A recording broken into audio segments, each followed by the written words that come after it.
بسم اللہ الرحمن الرحیم۔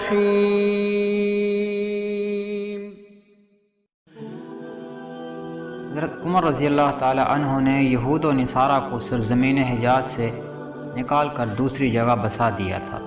رسول اللہ صلی اللہ علیہ وآلہ وسلم نے جب خیبر فتح کیا تو آپ کا بھی ارادہ ہوا تھا کہ یہودیوں کو یہاں سے نکال دیا جائے۔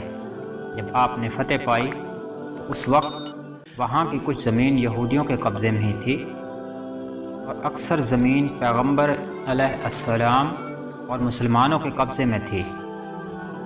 پھر یہودیوں نے حضرت صلی اللہ علیہ وآلہ وسلم سے درخواست کی آپ زمین انہی کے پاس رہنے دیں، وہ کھیتوں اور باغوں میں کام کیا کریں گے اور آدھی پیداوار لیں گے۔ حضرت صلی اللہ علیہ وآلہ وسلم نے فرمایا، اچھا جب تک ہم چاہیں گے اس وقت تک کے لیے تمہیں اس شرط پر یہاں رہنے دیں گے۔ چنانچہ یہ لوگ وہیں رہے اور پھر عمر رضی اللہ تعالی عنہ نے انہیں اپنے دور خلافت میں مسلمانوں کے خلاف ان کے فتنوں اور سازشوں کی وجہ سے یہود خیبر کو تیما یا اریحہ کی طرف نکال دیا تھا۔